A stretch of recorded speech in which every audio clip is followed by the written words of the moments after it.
leaving deserts behind, ecological destruction in the ancient world. This is not a fully worked out product of masses of research on this topic, but a dip into the materials and the exploration of some of the possible political implications. So it's not sort of antiquity for the sake of antiquity. We start with the title, and the title, leaving a desert behind, alludes to a very famous quote from the Roman historian Tacitus. They make a desert and call it peace, put by Tacitus in the mouth of the Scottish resistance fighter Cargacus, just before in his speech before battle to the Scots troops, just before the battle in which they are at least allegedly defeated by Tacitus's uncle Agricola. I say allegedly because the Romans never actually succeeded in taking any part of, permanently holding any part of Scotland north of the Firth Tay, and they didn't hold the Firth Tay line for any great length of time. Make a desert is actually slightly misleading. The expression is solitudinem, which a solitude which is better understood as a depopulation. Robbers of the world, having by their universal plunder exhausted the land, they, the Romans, search the sea. If the enemy is rich, they're greedy. If he's poor, they lust for power. They are ambitiosi, which has overtones of the practice of electoral bribery in order to obtain office, so that it's about power over other people. They seek power over other people. Neither the East nor the West has been able to satisfy them. Alone among men, they covet with equal eagerness poverty and riches. To robbery, slaughter, and plunder, they give the lying name public order. It's imperium, commonly translated as empire, but I think that's actually misleading because imperium in the Latin of Tacitus's time means rightful military or official command. And where they have made a depopulation, they call it peace. And this quote is actually about the Romans. It's a Roman historian expressing negative views about the Romans. Similarly, in Tacitus's book Germany, he describes the upright character of the Germans and their virtuous life as a way of satirizing the luxurious and sinful character of the Romans. But it makes actually quite a nice, it's quite an appropriate characterization of today's United States of America. But at the same time, make a desert and call it peace. We can perhaps characterize antiquity, pre-modern civilizations as having the same sort of ecologically destructive effects as those which we've found in capitalism. And my second slide, we're going to put the PDF of this up on the web somewhere so that if people want to look up the references, they can look up the references. I start with J. Donald Hughes, Environmental Problems of the Greeks and Romans. This is 2014 edition of a book first published in 1994 under the title Pan's Travails. The god Pan, who is the god of the wilderness, is in trouble. Hughes had, in fact, been writing about this topic since the 1970s. The book is a grand sweep of a whole range of different issues, ranging from ecological issues, ranging from deforestation, erosion, and soil exhaustion through to urban waste problems. So it's a sort of everything omnium gatherum. Critique implicit in Diana K. Davis's book, Resurrecting the Granary of Rome, Environmental History and French Colonial Expansion in North Africa in 2007. Davis's point is that the French colonialists of the 19th century used the ancient literary sources which described forests in North Africa and extensive wild animals, very extensive cultural land, and for the fact also that Tunisia was the principal supplier of grain to the city of Rome until the point at which it was taken by the Vandals in the 420s to 430s, which then destroyed, because there's two stages in the destruction of the Western Roman Empire. The first is the entry of Germans into Gaul and the withdrawal of all the Roman troops from Britain around 410, which destroys because as soon as the Roman troops had gone, the British stopped supplying grain, with the result that the Roman army no longer has a food on the Rhine, no longer has a food supply, and the consequence is that the loss of the Rhine frontier is permanent.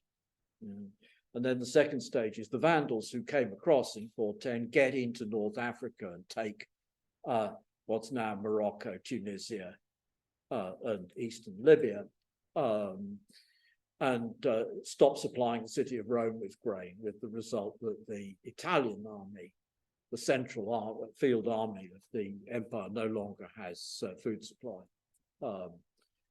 Okay, so Davis's point is that the French colonialists used the classical sources showing fertile, forested North Africa to contrast with desertified North Africa, scrubland, desertified North Africa of the present time, and blamed the present state of North Africa on the Arabs deforesting North Africa. And then the inference back in relation to Hughes is that we aren't to believe the Roman historians, Pliny's natural history, Strabo's geography, the Roman historians who write about the Jugurthine War in the around 100 BC, or the Civil War in the 40s BC, talk about the Roman troops having grave difficulties with forestry, moving through forested areas in North Africa. So that we shouldn't believe these, because this is all about construction for the sake of French colonialism in the 19th century. Jared Diamond's book Collapse is not about classical antiquity. It's a very famous book, which is why I got it on the list, but it's also about pre-modern ecological disaster. And the story which Diamond tells is of the Easter Islanders continuing to build stone heads, and for this purpose stripping all the trees off the island. And in consequence of stripping all the trees off the island, they can no longer sustain, they lose 90+% of their population, and can no longer build boats because there's no trees to build boats with, and they're stuck. And the similar things happening in Pitcairn and related islands, and conversely, some Pacific islands achieve in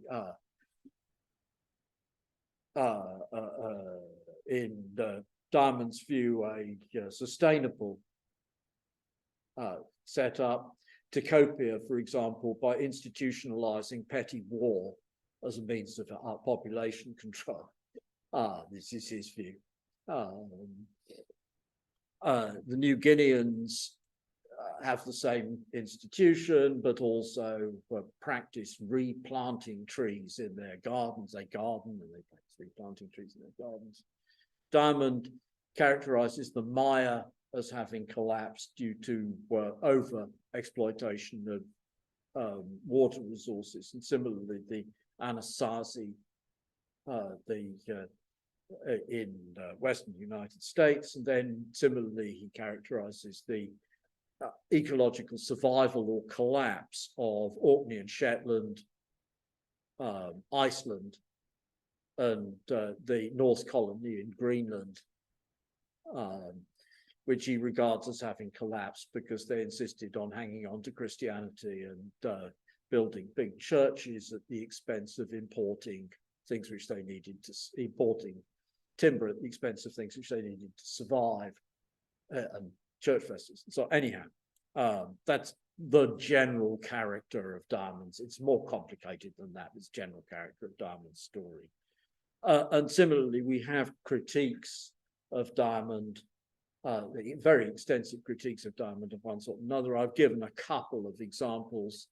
Hunt and Lipo, again, similarly to Davis, the argument is that actually Diamond has left out of account the impact of colonialism on Easter Island.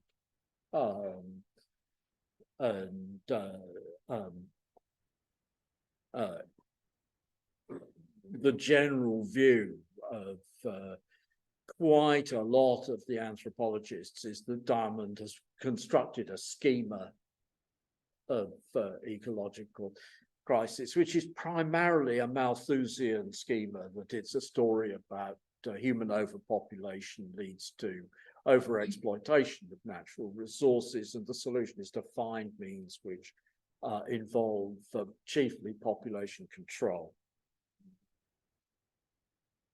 Bell and Walker, Late Quaternary Environmental Change, is a very technical book. This is a archaeologists and climate historians and so on, ecological historians book.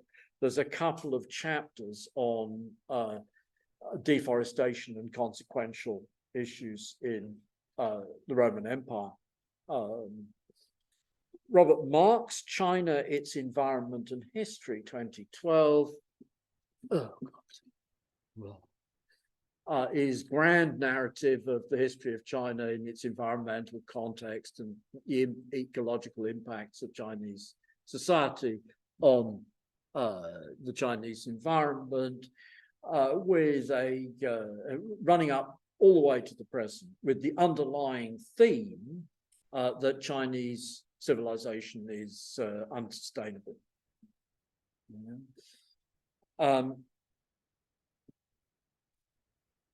Moving on, some various articles. These are things, there's masses of stuff on this. These are things which I've looked at. I went through and looked at an awful lot of stuff and thought, oh, that's useless, that's useful. This blog from 2019, Roman mining activities polluted European European air more heavily than previously thought. This is as a result of research into climate variability through taking ice cores in Greenland. It turns out that the level of lead pollution in the atmosphere, which was produced by Roman silver extraction, is sufficiently high that you can detect it in Greenland ice cores. So the whole global atmosphere was significantly affected by lead pollution as a result of the extraction of silver. It's an interesting feature of this that this goes up and up through the late Roman Republic and into the early Empire, and then suddenly crashes in what's called the 3rd century crisis. There was an enormous silver mine in southern Spain, which was worked by hydraulics. That is to say that they pumped with windmills vast quantities of water, which they then artificially eroded the side of the hill, and then it just stops. it's not that the silver the silver seam is exhausted. It stops sometime in the early 200s AD, which is the same time that this crashed. And then the flip side of that is the second half of the 200s AD. There's a serious inflation of the Roman currency. The quantity of silver in the silver coins is gradually reduced until what we have is copper coins plated with silver. And then the emperors Diocletian and Constantine restore the currency by imposing a radical deflation.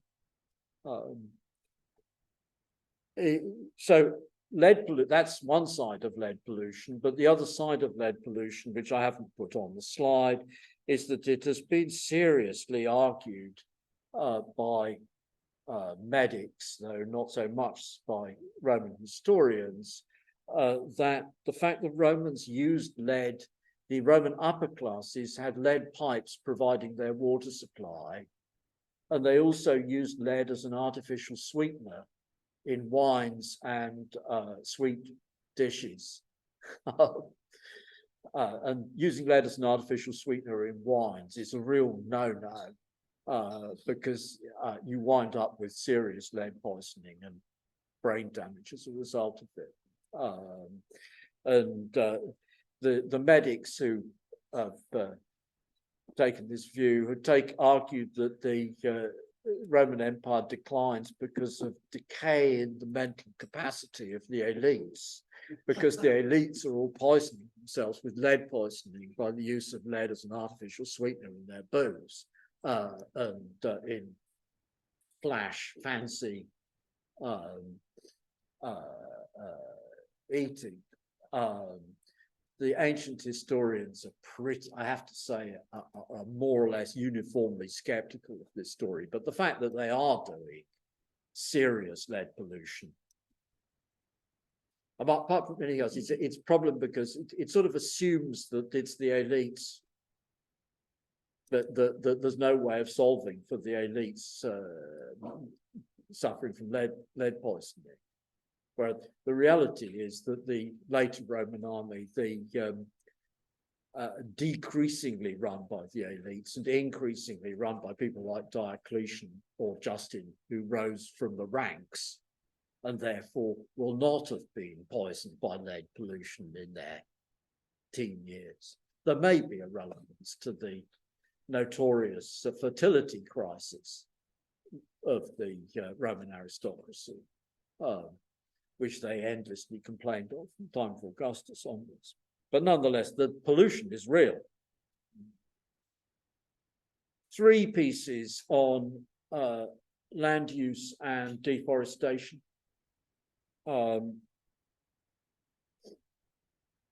The Ellis longue durée, and the point of the longue durée treatment is that actually deforestation and impacts from deforestation are old. You can see it, in fact, across southern England and western England. Swidden or slash and burn agriculture used by the Neolithic guys. The result is you can find on Dartmoor, on Salisbury Plain, on etc., Exmoor, all over West Wales, upland settlements which have been long abandoned, sometimes like a rifle on Clean. Upland settlements of the late stone of the Neolithic were reoccupied as defensible areas in the post-Roman period. But very often what we've got is just these relics of an agriculture which has destroyed the fertility of the soil to such an extent that it has not recovered for 3,000 years. And what we have is blanket peat and at most heather and gorse. growing there. But it's also evidence of deforestation during the Roman period. In the Roman period, at the period of classical antiquity, drivers of deforestation are not only cutting down the forests in order to create agriculture, but also cutting down the forests in order to build ships, cutting down the forests in order to make charcoal, in order to smelt iron, which needs charcoal in very large quantities if you haven't got coke, which we don't have. Coke for ironworking is an invention of the 18th century. You can't. Coal doesn't burn hot enough. Cutting down the forests in order to build buildings. Cutting down the forests in order to build to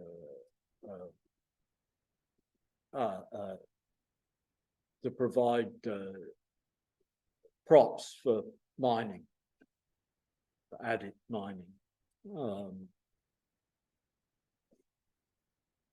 Couple of references on water management.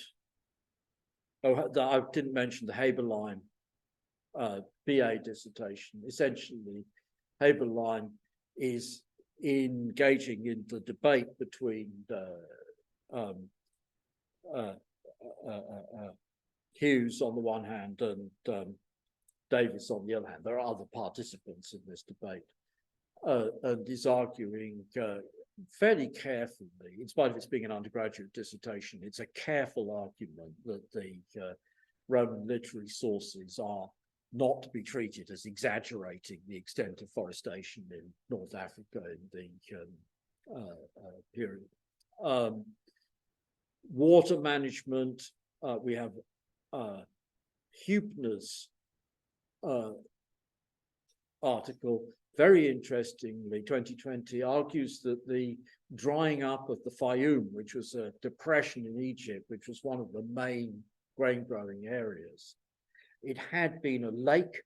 It had then been reclaimed by the Ptolemaic regime in Egypt in BC and maintained as a grain growing area with an elaborate irrigation system by the late Ptolemaic regime and by the Romans. Okay, is this a human impact story, or is it, and Hübner argues, what actually happens is that there's natural climate change starting around about 200 AD. The global climate gets the significant global cooling, and the consequence of global cooling is that the weather gets drier. Now, that's a surprising fact, but it is in fact the case that global cooling will produce drier weather in the Mediterranean. And the weather getting drier, in this case, produces less runoff from snow, etc. The Nile flood fails to rise sufficiently to reinforce the water supply in the Fayoum. There's actually much more acute global cooling in the Justinianic period, the 540s, 550s. There's an enormous eruption like the explosion of Krakatoa, and it causes 2 years without a summer and systematic global cooling for a period of some decades after that. Harper, the environmental, he's written more extensively on this. The Fate of Rome was a book in 2017, is essentially talking about how epidemic disease, pandemic disease, had disastrous consequences for the Romans successively in the Antonine Plague of the late 2nd century AD, the Cyprianic Plague of the 250s, 260s, the Justinianic Plague, Justinianic Plague is bubonic plague, which came into, probably as a result of the global cooling, as was the volcanoes explode, there's general global cooling because of the ash. The consequence is that the rats which carry the fleas, which carry the bubonic plague, migrate out of the areas worst affected by the cooling in search of warmer territory and come into contact with human shipping. So the issues which are posed, therefore, about environmental degradation in classical antiquity, I've already referred to several of these. The biggie is deforestation. And the consequences of deforestation are not merely that you're short of timber, that you, et cetera, et cetera, et cetera. Deforestation in the Atlas Mountains and the its western extension into Libya destroys the water table because you get runoff, and in consequence the soil will no longer retain the water, and in consequence, say the city of Cyrene is abandoned because it has no more water. Erosion, deforestation and erosion. We've got actually the landscape of modern Greece is characterized by very extensive deforestation and erosion and the bare landscape. Lead pollution I've already referred to. Water management issues I've already referred to. The plagues, again, I've already referred to. There are also very significant extinctions. One of the ones which is totally mysterious to us, again, Cyrene. Cyrene's major export was a plant called silphium, which is said to have been a contraceptive and had various other a variety of other medical properties, but it's totally extinct. We know it existed. We've got medievally transmitted copies of ancient pictures of the goddamn thing. But it's rendered extinct because they overexploited it to the point that it went extinct, or perhaps it was local to Cyrene and they destroyed the water supply of Cyrene by cutting down the trees at the hills some way distant from the town, and it went extinct. The North African elephant, that tells us something about habitat as well, that there used to be elephants in what's now Libya, Tunisia, Morocco, Algeria, Morocco. They were rendered extinct by a combination, well, presumably habitat alteration is important. Destroys the wild population of elephants, but they're also very extensively used in warfare by the Carthaginians and then by the Romans, and they're used by draft animals by the Romans, and they wind up not overusing the elephant to the point that the population is not replaced.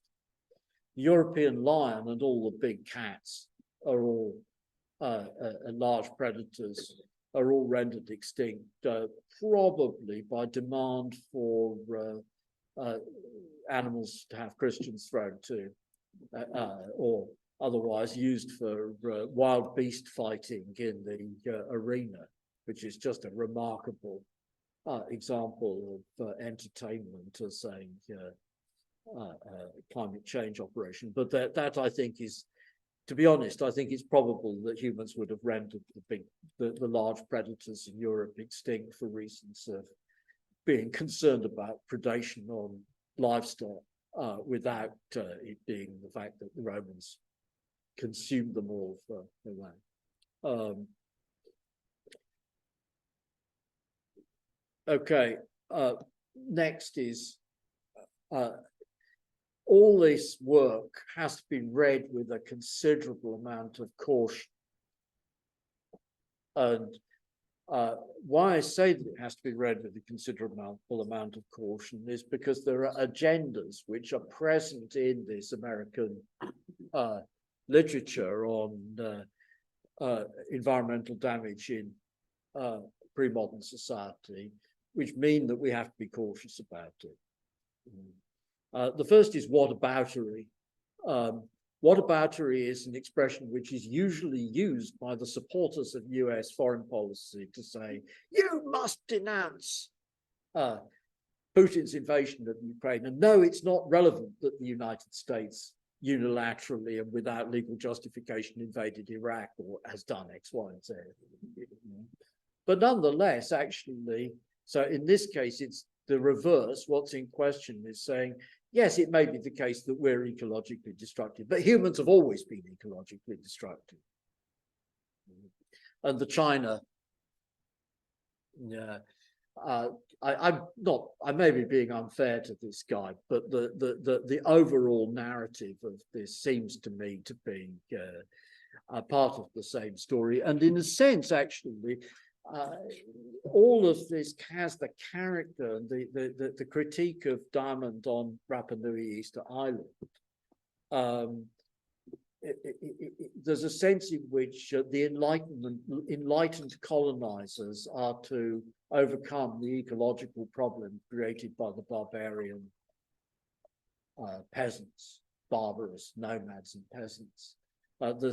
I didn't put on the handout, but on the slide, but there's a very nice piece about Cyprus and goats. Goats have this character that the goat is the animal of the poor because it lives on very coarse vegetation and doesn't therefore cost anything like as much in terms of having pasture available as sheep, and the next level up is cows.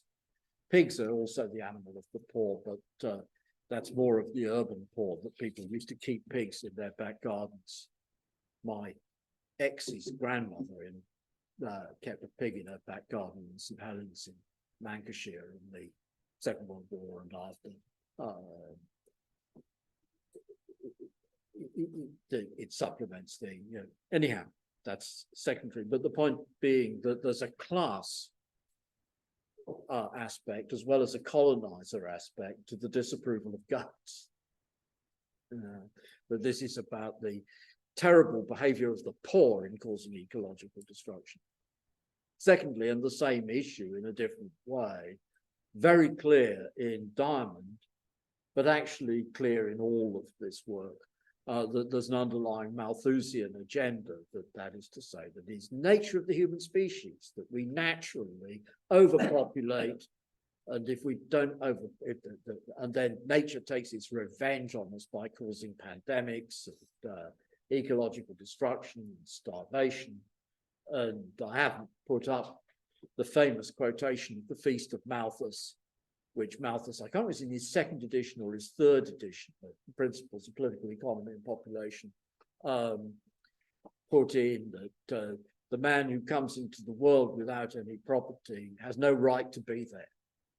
Without a job and no property, has no right to be there. Nature tells him to go. And his duty is to starve quietly without causing trouble to the property. Moral duty. Malthus, that was so scandalous that Malthus took it out. In spite of the fact the underlying argument remains the same, Malthus took it out of subsequent editions because it was giving the bloody game away. So Malthusianism. Third, quote, tragedy of the commons.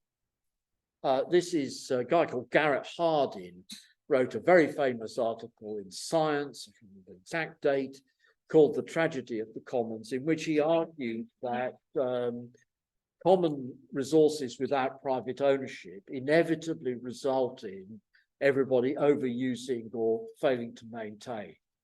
And the illustration, which is very easy for the guys in the economics departments to point to students and say, in your shared house, in your shared flat, if you don't make rules about who does the washing up, is the washing up going to get done, or is it just going to, are the common parts of the house or flat going to be cleaned, etc., etc.? In fact, there's a very extensive literature on the tragedy of the commons story. It turns out Michael Heller in 1998 identified a problem which is called the anti-commons problem, That is to say that if you have over-strong private rights, you can produce a coordination problem that the holdout can veto the creation of the highway, which everybody needs to. So if there's a whole raft of this stuff, anti-commons problems, and in fact, when Heller and co were writing, they argued that the Soviet regime was characterized not by a commons problem, but by an anti-commons problem. That is to say that the factory managers were given excessive rights, which meant they were unable to coordinate in a practical plan. So the anti-commons problem, there's now again, very extensive literature. There's a book by Ostrom and others called The Drama of the Commons from 2002, which discusses a range of theoretical perspectives on it. One of the primary consequences, actually, of commons problems is common regulation. And indeed, if you look at the history of real commons in England in the Middle Ages, of which we've got a lot of information, there is characteristically intense customary regulation. You can put so many sheep on this common at X time for so many weeks, and then you have to take them off. And so on. And it grows up by customary regimes, and then the customary regimes get partially legalized. And then in fact, they're destroyed. I've been reading cases about which the court says the landlord, the underlying manorial lord, is entitled to put as many rabbits onto the common as he wants, that's going to be totally destroy the common. They make it very difficult for the other commoners to object to the landlord turning the common into a rabbit warren. Medieval law, you couldn't create a rabbit warren without royal authority. Again, understand, rabbit warrens are sort of potentially very destructive indeed. Anyhow, commons regulation, again, the Romans did this in relation to water law. There's a woman called Cynthia Bannon has written about Roman water regulation. And again, it's customary regulation, which gets incorporated into formal law at an early stage. So tragedy of the commons, there's a genuine issue about coordination, what's called a coordination problem, common resource coordination problem. Hardin is not talking complete bollocks, but his solution that it's absolute property rights is the solution is complete bollocks, as is visible in the anti-commons problem, and also as is visible in the evidence of history in relation to common resource management and custom. So all of these basically are reasons to handle with caution the books writing about ecological destruction in pre-capitalist society. That said, there is in fact evidence of ecological destruction in pre-capitalist society. You can't deny the bloody evidence. I go to Marx. This is a quote from the German ideology.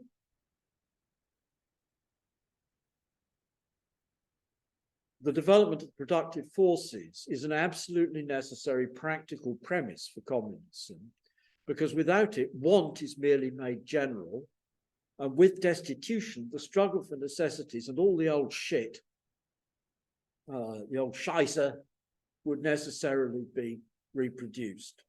Now, I want to be sort of cautious about the way in which the left has used this. It doesn't need to be the case. Doesn't mean to be the case that you can't have communism without abundance, in the sense of so much that anybody can have whatever the hell they want. Because if you say that, then you get the line of reasoning, I want the whole of Australia for myself to wander around it. Or I want There's a sci-fi I read recently in which the tech billionaire wants Mars for himself, and is therefore sets up a whole elaborate scam of fake Martians in order to drive the rest of the people who are off Mars in order to keep it for himself. Clearly, it isn't the case that a world of totally unlimited resources, and this has been a standard critique of Marxism from a green point of view. But in fact, we don't need totally unlimited resources, but we do need the level of abundance which we now have. We could, by simple redistribution without any significant degree of development, provide everybody in the world with the standard of living of an undergraduate student in the United States.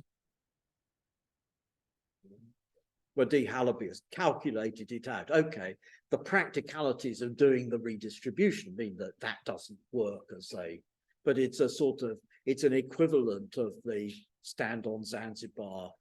John Brunner wrote a sci-fi, which is about, the point was the human population could all be packed into Zanzibar as long as they were all standing still. It's interesting to do that sort of counterfactual. It says something, but the flip side of it, suppose we go backwards, which is what the Greens want us to do. Suppose we degrowth in the sense of actual reduction of human productive output. Suppose we go for small is beautiful. The result is actually that we're going to create an inability to grasp our ecological impacts.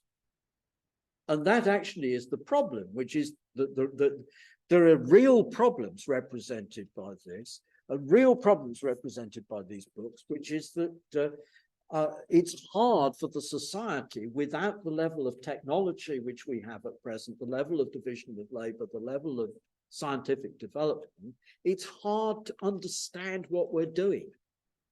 It's hard to understand what the consequences are. It's hard to get the clear idea that we can't fell more than, say, 10% of the forest, and we have to replant, and we have to, or equally that we, most recently, the Forestry Commission felled vast quantities of mixed forest and replanted with uniform conifers.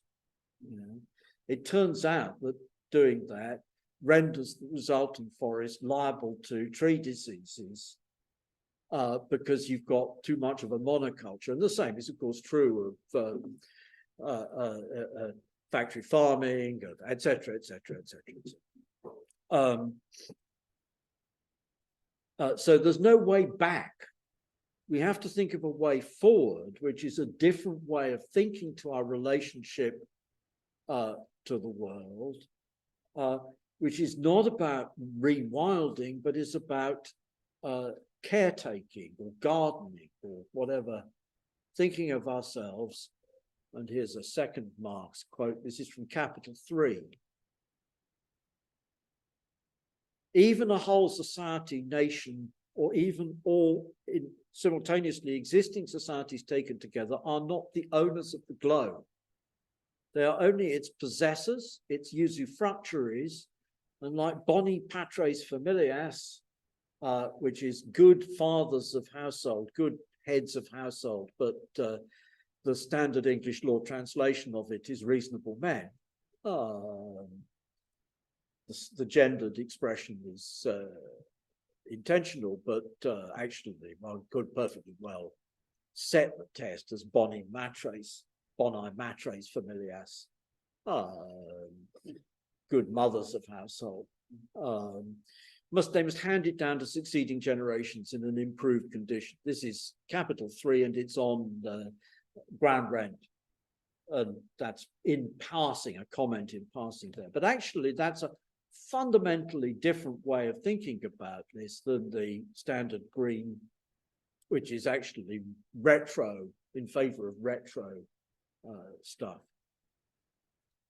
Usufruct, this is a Roman law institution. It was generally used to make provision for widows. The property would be owned by the heir, which would usually be the son of the decedent. The widow has usufructuary has the right to use the property and has the right to take the fruits of the property, which means the crops, the literal fruit. If there's an existing quarry, that means allows the usufructuary to carry on the quarry. It doesn't includes calves and lambs and so on, but doesn't include, but you have to keep up the flock or herd to the original size, but not slave children. There's an interesting debate that is marginal to us about why slave children don't count as fruit. If you radically change the property, so you open a quarry where there wasn't a quarry, that terminates the usufruct. If it's a usufruct of a block of flats and the whole block of flats falls down, there's quite a lot of Roman case law about that. Evidently, they're building. We think of the Colosseum and think of these things as building enormous and sound, but that's actually big public building projects. And Roman law has a lot of stuff about collapsing apartment blocks. But if it collapses, the usufruct terminates. And the usufructuary, in order to get control of the property, has to give the cortio fructuaria, that is a guarantee from third party or security that they will use the property, maintain the property to the standard of the bonus pater familiaris. That's what Marx is referring to. Possession is a little bit, he talks about possessor, but that's actually unhelpful. It's a reflection of it. There's a debate in Marx, when Marx was a student, there was a debate between Savigny and Edouard Gans about what possession is in Roman law, which is reflected in Marx characterizing the usufructuary as possessor. But the usufructuary, behind the usufructuary is the absolute owner, the dominus, who has the right of abuse, the jus abutendi. Now, the jus abutendi, right of abuse, is not Roman law. This is Francois Hotman, French revolutionary Protestant jurist, so an early representative of the politics of the capitalist class, and then adopted by Robert Joseph Potier, who was in his book on property in the 1760s, and from Potier taken into the Code Civil, and it's become the use, fruits, and abuse has become a standard definition of what ownership is. But it carries with it the idea that there is a right to abuse. So that the usufruct is problematical because it supposes, the Roman analogy supposes that there's a dominus behind there with the right of abuse. Maybe we should think it a different way. We have unilateral duties to our descendants. These duties are not a matter of justice. It's not a matter of equality in distribution that I'm under an obligation to look after my kids. They aren't under an obligation to look after me. It's an inherent in the nature of human existence that our descendants or our collective descendants, if you don't have kids, are downstream of us, and that we owe a duty to them. And that duty certainly extends to not screwing things up too bad. And that, I think, actually is a better way of thinking about it. But the consequence is considerable complexity. We're not talking about, we can simplify things by going backwards, as the Greens talk about, simplify things by going backwards.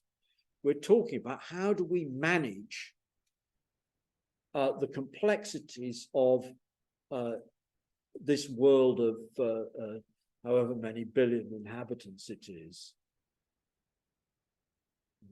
without panicking about overpopulation, or for that matter, panicking about population decline will wipe us out or that stuff, or destroy the economy.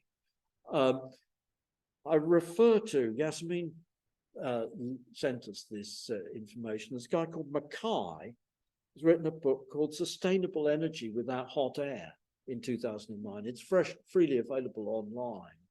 And it actually looks at, take Britain, what would the implications of net zero, how could we practically get to net zero? What are the actual numbers in terms of current energy usage and what we'd have to do? So if it was wind farms, for example, there would have to be wind farms 5 miles deep on every, if it was offshore wind farms only, wind farms 5 miles deep off every coast of the UK.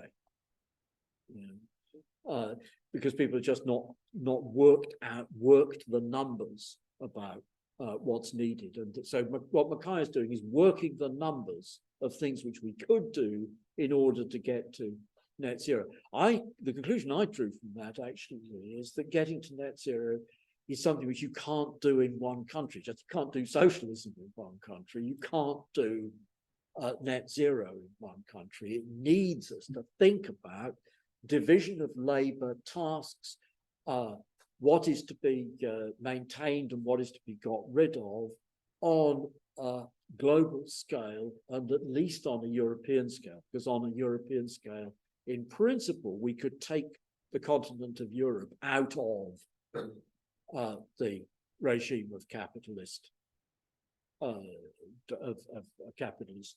financial globalization. We could. Whether we will, there's another question, but that wouldn't solve problems because there would still be issues which have to be dealt with globally, but it would be enough to pose an exemplary alternative, to pose the idea of a socialist future. We could pose the idea of a socialist future on a European scale, and equally we could pose the idea of functional net zero, of re-greening the earth, of managing the earth for the benefit of future generations on a European scale. So that's all I have to say.